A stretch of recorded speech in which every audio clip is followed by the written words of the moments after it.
आगे बढ़ते हैं। फॉर एग्ज़ाम्पल अब मैं मज़ीद कुछ चेंजेस करता हूँ। लेट सपोज मैं ये नहीं चाहता कि मेरे पास सिर्फ एक मैट्रिक्स आउटपुट में आ जाए। अब मैं ये चाहता हूँ कि उस मैट्रिक्स के जितने भी नंबर्स आपको यहाँ नज़र आ रहे हैं उनका टोटल सम आपको मिल जाए।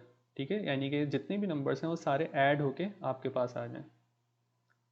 ठीक है, तो उसको किस तरह से करते हैं? फॉर एग्जांपल अभी मैं ज़रा आपको इससे पहले एक चीज़ दिखा दूँ। लेट सपोज मैं लिखता हूँ बी, और इस बी को मैं असाइन कर देता हूँ अपने फंक्शन जो भी मैंने यहाँ पे डेवलप किया है इसी को मैं असाइन कर देता हूँ। तो आसान सी कोई लिमिट रख लेते हैं। लेट सपोज लोअर लिमिट रख लेता हूँ 0 और अपर लिमिट रख लेता हूँ लेट से 2। ठीक है, तो आपके पास जितने भी नंबर्स हैं वो 0 से 2 के दरमियान रैंडम नंबर्स यहाँ पे आ गए। ठीक है, एक चीज़ जो समझने की है वो ये कि लेट सपोज मैं इन जितने भी नंबर्स हैं इन सबको ऐड करना चाहता हूँ। तो एक मैटलैब का अपना फंक्शन है सम। ठीक है, जैसे आप ब्रैकेट ओपन करेंगे तो वो आपको हिंट्स दे देगा, और इसकी हिंट्स आप गूगल पे जाके सर्च भी कर सकते हैं, या यहाँ पे ऊपर आपको ये जो कमांड सेक्शन नज़र आ रहा है आप यहाँ पे भी सर्च कर सकते हैं। लेकिन फ़िलहाल मैं आपको ऐसे ही बता देता हूँ कि जब भी आप सम करते हैं तो ये आपसे आगे मज़ीद पूछता है कि क्या चीज़ सम करनी है। फॉर एग्जांपल, क्या आपको ये जितनी भी रोज़ नज़र आ रही हैं इनको आपस में ऐड करना है, या जितने भी कॉलम्स नज़र आ रहे हैं इनको ऐड करना है। ठीक है, तो मुझे यहाँ पर जो फंक्शन बनाना है वो रोज़ या कॉलम्स ऐड नहीं करने, बल्कि मैं सारे जितने भी नंबर्स हैं चाहे वो रोज़ में हो कॉलम्स हैं सबको ऐड करके एक ही नंबर चाह रहा हूँ। तो उसको करने का तरीका क्या होता है?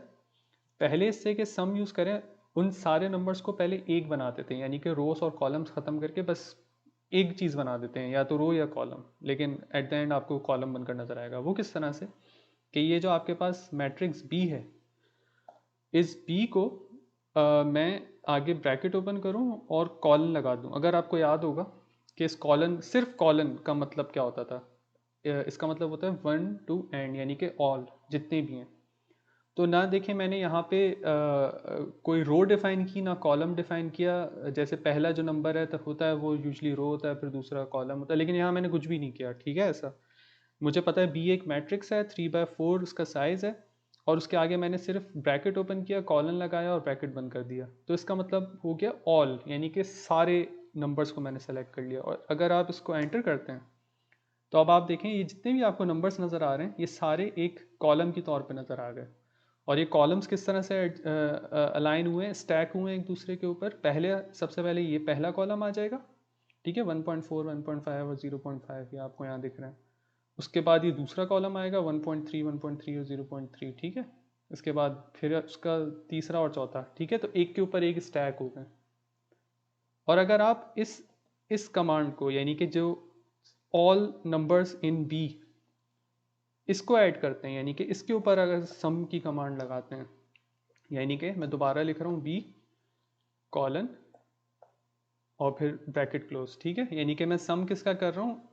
इस चीज़ का जो कि आपको यहाँ नज़र भी आ रही है, यानी कि जितने भी नंबर्स हैं इसका सम कर रहा हूँ। तो अब आप एंटर करते हैं तो आपके पास एक नंबर मिल के आ जाता है। ठीक है, तो यूजली सम इस तरह से किया जाता है अगर आप पूरे मैट्रिक्स का करना चाह रहे हैं। अगर आप इंडिविजुअल रो या इंडिविजुअल कॉलम का करना चाह रहे हैं तो वो हम बाद में देखते हैं। फिलहाल पूरे मैट्रिक्स को ऐसे करते हैं। तो क्लियर है ये चीज़?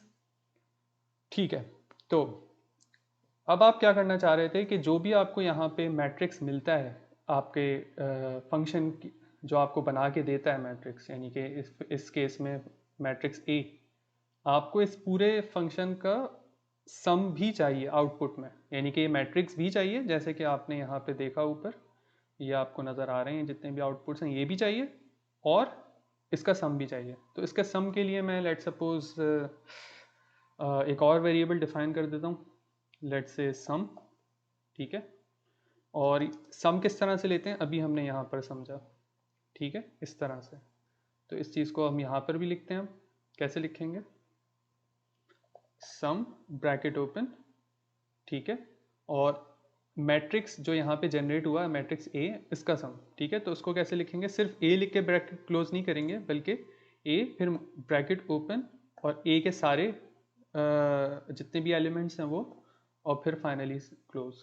और ये आपको येलो कलर वार्निंग दे रहा है कि सेमीकोलन लगा दें, वरना आपको यहाँ पे रिजल्ट्स प्रिंट होकर नज़र आते रहेंगे।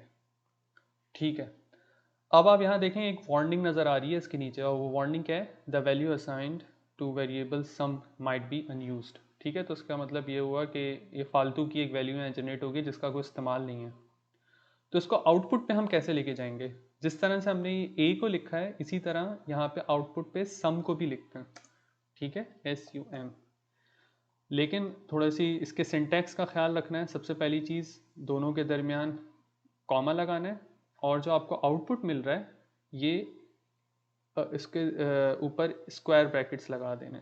ठीक है, तो याद कैसे रखेंगे आप, जब भी आपको आउटपुट चाहिए तो स्क्वायर ब्रैकेट्स, यानी मल्टीपल आउटपुट्स चाहिए तो स्क्वायर ब्रैकेट, और मल्टीपल इनपुट्स हैं तो राउंड ब्रैकेट्स। ठीक है, और सिंगल आउटपुट है तो कोई ब्रैकेट की ज़रूरत नहीं है।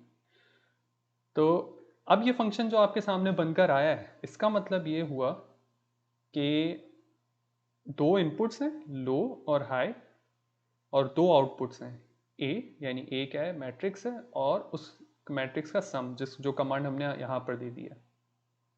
ठीक है, तो चेक कर लेते हैं अब इसको। फॉर एग्जांपल मैं दोबारा से लिखता हूँ, लेट सपोज अब मैं कोई नया वेरिएबल यूज़ करता हूँ x equals to my rand, और इस बार मैं लिमिट्स दे देता हूँ, लेट्स से 2 से लेके 4 तक। देखें ये क्या हुआ आपके पास। आप एक्सपेक्ट कर रहे होंगे कि आपके पास पहले मैट्रिक्स आ जाएगा, जो कि एज एक्सपेक्टेड आ गया, लेकिन इसके बाद आप एक्सपेक्ट कर रहे होंगे कि सम भी आएगा, लेकिन यहाँ सम नहीं आया। इसकी क्या वजह है कि देखें आपने दो इनपुट्स तो दे दिए, लेकिन आउटपुट कितना यहाँ पे दिया है, सिर्फ एक, जबकि यहाँ पे फंक्शन क्या कह रहा है कि दो आउटपुट्स हैं। तो आपको यहाँ देखें किसी किस्म का एरर नहीं नज़र आ रहा, कोई एरर नहीं है। लेकिन मैटलैब क्या करता है कि जब कभी आपके पास मल्टीपल आउटपुट्स हों और आप सिर्फ एक ही आउटपुट डिमांड करें, तो वो आपको जो सबसे पहला आउटपुट होता है वो दे देता है। ठीक है, और बाकी आउटपुट्स को सप्रेस कर देता है, वो नहीं आपको रिजल्ट में देता।